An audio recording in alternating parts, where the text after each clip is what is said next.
Court makes decision on 8 police officers' handling of homeless people. New facility opens for residents of subdivided flats.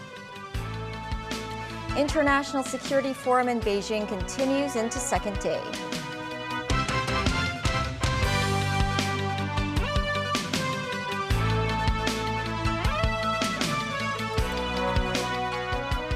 Hello and welcome to TVB News. 8 police officers were accused of attacking homeless people, destroying their belongings and framing them during operations in Sham Shui Po in 2020. A Hong Kong court today found 6 of the 8 policemen involved guilty. The other 2 defendants were acquitted. Memo Singhai reports. The 8 officers left the district court in Wan Chai after their hearing. The 6 convicted defendants were granted bail. In 2020, the 8 police officers went to Dong Chau Street Park in Sham Shui Po twice for anti-drug operations. In the process, the officers were accused of assaulting homeless people, destroying their belongings, and framing the street sleepers for possessing drugs. The 8 pleaded not guilty to the 10 charges. The district court today handed down its ruling, and 2 of the defendants were found not guilty. Defendant Kot Ji Sing was charged with inflicting grievous bodily harm after one street sleeper suffered a bone fracture. The court said while a medical report shows the homeless person has suffered the injury, it is difficult to prove the bone fracture was caused by Kok when CCTVs in that area were obscured. The court also dropped Kok's 2 charges of criminal damage, destroying the belongings of 2 street sleepers with a golf club.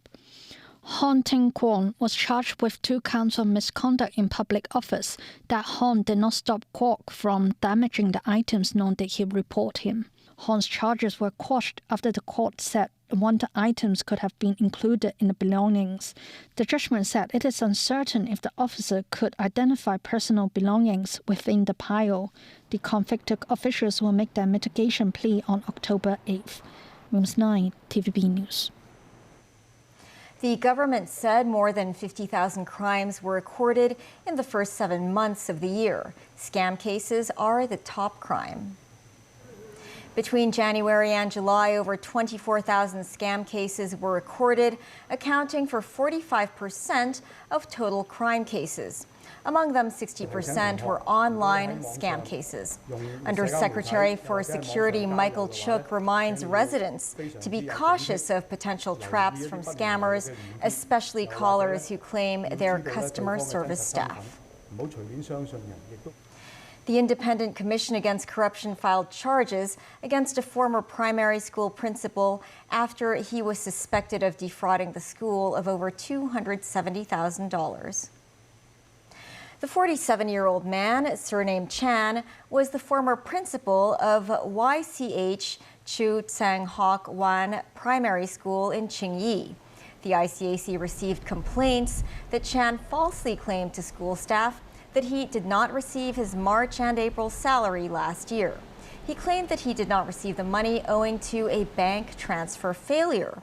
The school later paid Chan over $150,000 retroactively via check. Chan also said he was granted permission by the school's chairman to extract money from the school's bank account for school-related activities. The ICAC later found that the $120,000 he extracted was placed in his private bank account.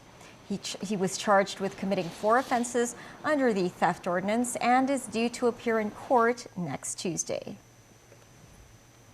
The 4th community living room in Hong Kong, designed for use by residents of subdivided flats, was put into service today.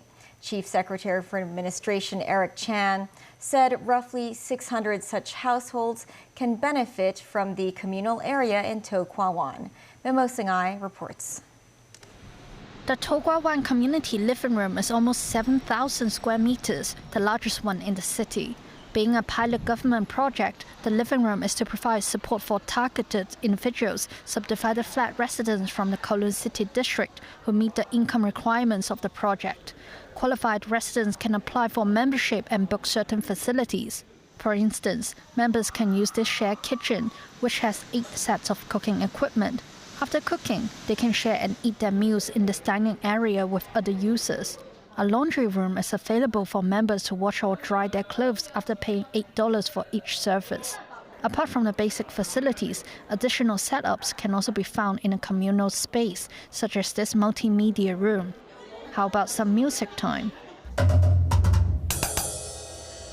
Users who wish to play instruments here can book one of the 2 music studios, a special facility in the Toan community living room.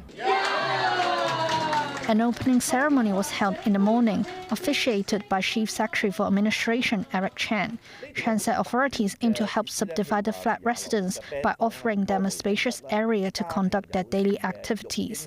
He added donations from the business sector and consulting services on topics such as academics and health are also available. The site will operate until June 2027. Mimas 9, TVB News. Former top judge Sam Ho-Fai has been confirmed by Macau's election committee as the sole candidate for the upcoming chief executive election after the nomination period ended yesterday.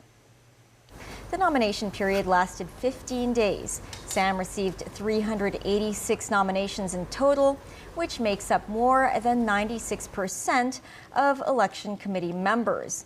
The committee said it will conduct a review of Sam's nomination and confirm the CE candidates list by the 20th of this month at the latest. The enclave will hold a candidate manifesto Q&A session on the 28th of this month. The second day of the 3-day Xiangshan Security Forum was held in Beijing today. Defense Minister Dong Jun called on countries to build a world free from fear and universal security. Dong urged the world to recognize the concept that every country has the right to maintain their own security and also the responsibility to jointly maintain world security. Only by fully respecting and safeguarding each country's security concerns can the world become truly free, he said. The 3-day conference focuses on promoting peace for a shared future amid multiple conflicts around the world. President Xi Jinping earlier sent a congratulatory letter. Xi pointed out that China has been implementing the Global Security Initiative for a world facing profound change of a scale unseen in a century. He said Beijing is committed to building a world of lasting peace and universal security. North Korean state media today released images of leader Kim Jong-un visiting the Nuclear Weapons Institute, watching a rocket test and handling guns at a special forces display. North Korean leader Kim Jong-un recently pledged to produce exponentially more nuclear weapons and ensure they were ready for use. He praised Pyongyang's development of centrifuge technology to create weapons-grade nuclear material. A separate series of photos shows Kim watching his latest rocket launcher test, which was detected by South Korea and Japan on Thursday. Both countries condemned the multiple launches, which were likely to be in response to recent South Korean drills with the United States. Kim was also shown with guns and watching Special Forces soldiers go through their paces. Still ahead, Red Cross calls on residents to give blood as blood stock runs very low. Vladimir Putin warns the West against letting Ukraine use long-range weapons against Russia. And the Pope concludes his four-nation trip and leaves Singapore.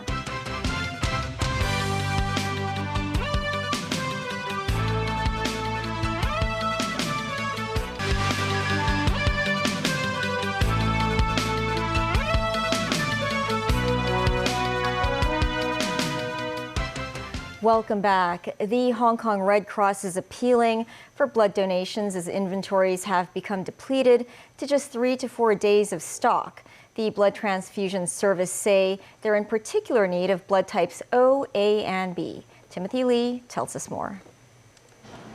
The Red Cross's blood transfusion service is currently in dire need of blood donations. The organization said there have been challenges in receiving blood donations in recent times, owing to unstable weather conditions and residents traveling abroad during the summer.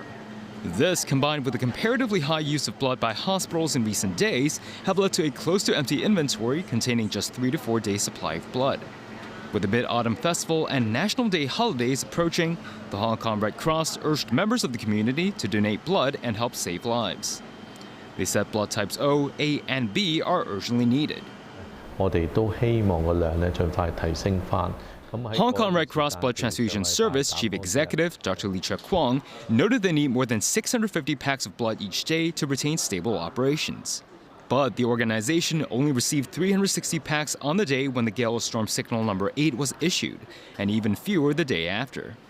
The Red Cross also raised concerns about a surge in residents becoming infected during the upcoming winter flu season, with such individuals unsuitable for donating blood. And fewer youngsters are donating blood. They aim to combat this by organizing more blood donation activities in secondary schools and universities during the early days of the new school year. The organization said healthy individuals aged between 16 and 65 who weigh 41 kilograms or above are suitable to donate blood. They can make appointments via the Blood Transfusion Service's website, mobile app, or telephone. Timothy Lee, TVB News. Overseas in the U.S., machinists at aircraft maker Boeing have voted to go on strike, another setback for the aviation giant whose reputation and finances have been battered by a series of mishaps. The International Association of Machinists and Aerospace Workers said its members rejected a contract that would have raised pay 25% over 4 years. The union, representing some 33,000 workers, voted 94.6% to reject the contract and 96% to strike. So tonight, our members voted across Puget Sound, Portland, Moses Lake, Victorville, Edwards Air Force Base, and other remote locations. This is about respect. This is about addressing the past. And this is about fighting for our future. Our members rejected the contract by 94.6%. Very little has gone right for Boeing this year, from a panel blowing out and leaving a gaping hole in one of its passenger jets in January, to NASA leaving 2 astronauts in space rather than sending them home on a problem-plagued Boeing spacecraft. U.S. President Joe Biden will host the leaders of Australia, India, and Japan, the so-called Quad countries, next weekend in his hometown of Wilmington in the state of Delaware. The White House said the decision showcases Biden's deep personal relationships with the leaders. At the beginning of this administration, President Biden made the decision to take the Quad to the leader level, and next weekend, President Biden will host the 4th in-person Quad Leader Summit in Wilmington, Delaware. The president looks forward to welcoming Prime Minister of Australia, Prime Minister of India, and the Prime Minister of Japan. This will be President Biden's first time hosting foreign leaders in Wilmington as president, a reflection of his deep personal relationships with each of the Quad leaders and the importance of the Quad to all of our countries. Jean-Pierre said the Quad Leaders Summit will focus on bolstering strategic convergence among the countries. That's in addition to advancing their shared vision of what she called a free and open Indo-Pacific region, and delivering concrete benefits for partners in the Indo-Pacific in key areas. Biden was the first American president to host a summit of the Quad leaders in 2021. Annual Quad summits have taken place since then, as the U.S. looked to pivot its foreign policy focus to the Indo-Pacific region and the growing power of China. South Korea said its armed forces have removed some 1,000 CCTV cameras and servers that originated from or were linked to China. The South Korean military noted on Friday that a joint review conducted with the Intelligence Department in July found more than 1,300 CCTV cameras used by the military were made in China. The devices would occasionally connect with Chinese servers. Owing to security concerns, the South Korean armed forces decided to switch all such cameras with locally made ones. Pope Francis wrapped up his visit to Singapore today by praising its tradition of interfaith harmony. Daniel Rao tells us more. Pope Francis presided over a gathering of young people from some of the religious traditions present in Singapore, where mosques, Buddhist temples and Christian churches stand side by side among the city-state's iconic skyscrapers. In a sign he was enjoying himself, Francis ditched his speech and urged the youth to take risks, even if it means making mistakes. However, he came back to the topic at hand to make his main point about the need for people of different faiths to engage in constructive dialogue, rather than insist on the righteousness of their particular beliefs. The Pope said all religions are a path to arrive at God. They are like different languages to arrive there, but God is God for all. Francis was in Singapore to encourage its Catholics, who make up about 3.5% of the population of just under 6 million, while highlighting Singapore's tradition of interfaith coexistence. According to a 2020 census, Buddhists make up about 31% of Singapore's population, Christians 19% and Muslims 15%. The Pope praised the city-state's economic development, but also made one public appeal, that Singapore should treat its immigrant workers with dignity and a fair wage. In public remarks, he avoided any controversial issues, such as Singapore's use of capital punishment, which Francis has declared is inadmissible in all circumstances. Today's gathering was Francis's last event before he boarded a plane for the 12-hour flight back to Rome. Francis's 11-day journey took him to Indonesia, Papua New Guinea and East Timor before Singapore. The 32,814 kilometers by air clocked for the trip make it the longest and farthest of his pontificate. Dan Rowell, TV News. That's the news. Thanks for watching. Have a great weekend.